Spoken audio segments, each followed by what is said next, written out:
India is facing a big health crisis. India has seen a big surge in non-communicable diseases, lifestyle-related ailments. The Indian healthcare sector that crumbled under the pressure.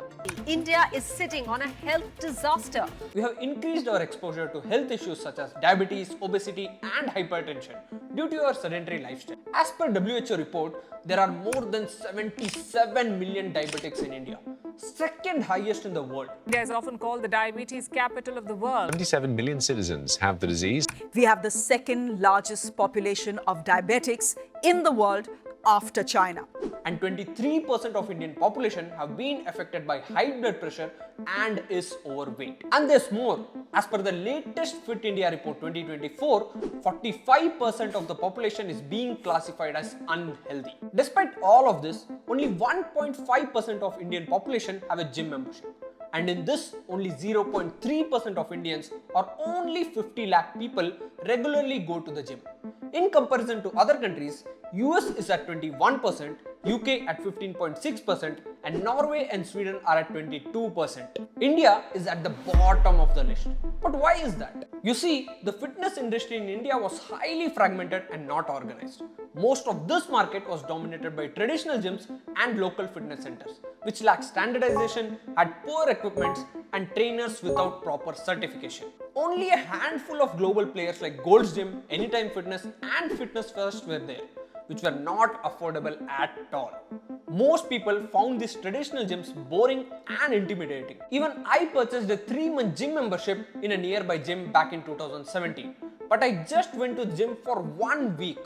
All I could see in that gym was muscular men, most of whom were on steroids, walking around in tight pants, shirtless, mostly in front of the mirrors. When I went to ask for a diet plan, I was given a mass gainer, that too in a plastic bag. There were no certified trainers who could teach me the right technique and what diet I should follow. And this was the scene all over India. This is where Cult came in and changed how Indians think about fitness.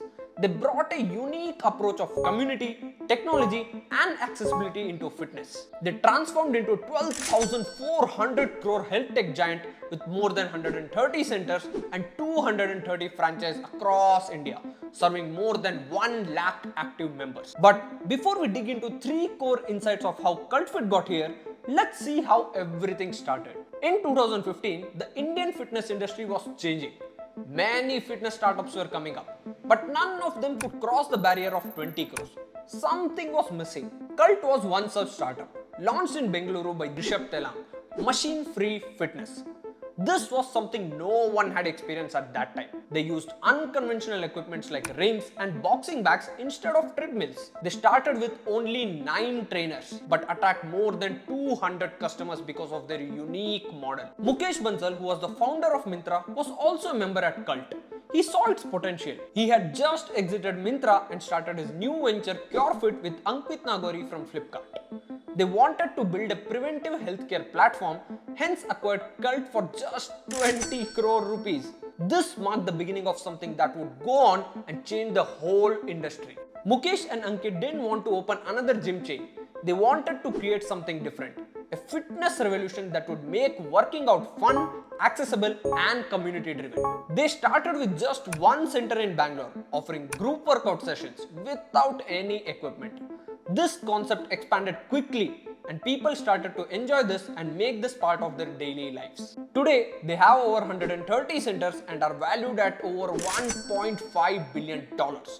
So let's dive into the key insights that help Cult.fit become a fitness monopoly in India. The first insight: tech integration. They introduced a digital-first approach where users could book a variety of fitness classes through an app. This new model allowed users to select from a variety of classes such as strength, boxing, and HRX so that the workout can be interesting. This model was inspired from a company called ClassPass in the US. This subscription model provided variety and flexibility. This concept became very popular, especially in the urban areas, as it catered to people looking for diverse workout options without being tied to a single gym or studio.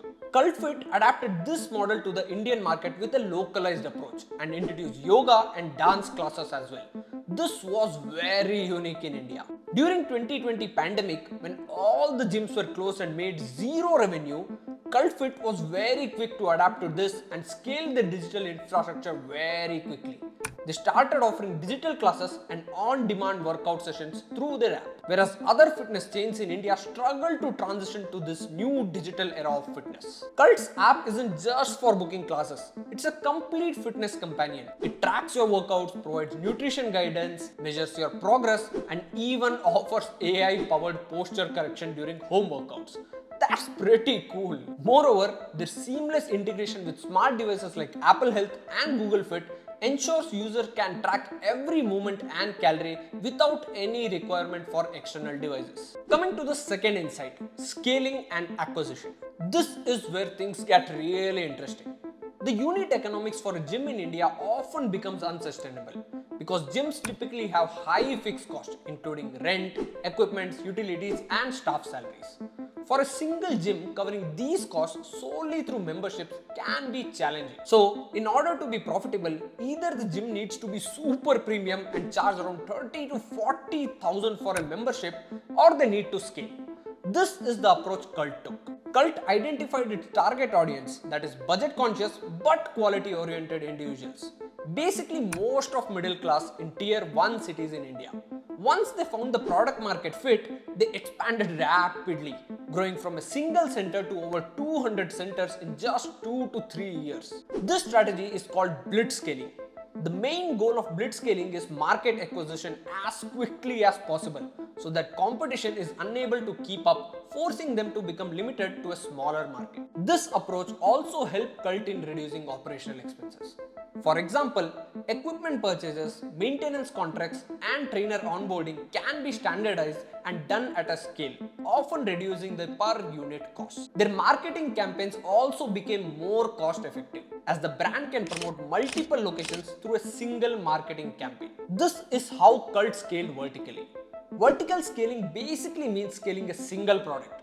Now, let's come down to horizontal scaling. While most competitors were stuck on subscription revenue, Cult entered into different businesses and created diversified revenue streams. They expanded into the healthy food delivery with EatFit, mental wellness services with MindFit, and diagnostic and healthcare services with CareFit, all under one umbrella. This was just brilliant. Even if the customer is not using their primary service, that is gym, they are still engaging with other parts of the ecosystem. This way, the brand can keep in touch with their users. And instead of building everything from scratch, Cult.fit acquired established players in different segments. They bought Fitness First and Gold's Gym India to expand their premium fitness offering, acquired Fiternity for the data in gyms to strengthen their market presence. They also saw a huge opportunity with sports like badminton and swimming in India, and acquired sports tech startups like Fitso from Zomato to enhance their sports offerings. Finally, access to talent. One of the biggest challenges for fitness industry in India is finding qualified trainers. Cult.fit solved this by creating their own trainer certification program. They partner with organizations like American Council on Exercise to ensure their trainers meet international standards. They also frequently invite international coaches to conduct workshops for their trainers. And the final insight, community and branding. Cult.fit understood that fitness isn't just about working out, it's about belonging somewhere. They created an environment where members don't just exercise, they become part of a community. Their group classes are designed like tribal workouts, where everyone moves together, motivates each other, and celebrates achievements together. Hence, they focused on building communities. Unlike traditional gyms or apps where you might pay a fee and forget about it later, Cult.fit pulls you back in with constant incentives and a sense of belonging. And for branding, they teamed up with brands like HRX and Hrithik Roshan to create an impactful marketing campaign early on and offered celebrity-backed workout programs that appeal to a mass audience. Today, Cult.fit has cemented itself as one of India's leading fitness brands, utilizing both physical centers and digital platforms to reach a broad health-focused audience. What do you think about Cult.fit's approach? Let us know in the comments below. And if you enjoyed the deep dive into Cult.fit's business model, don't forget to smash that like button and subscribe for more such content.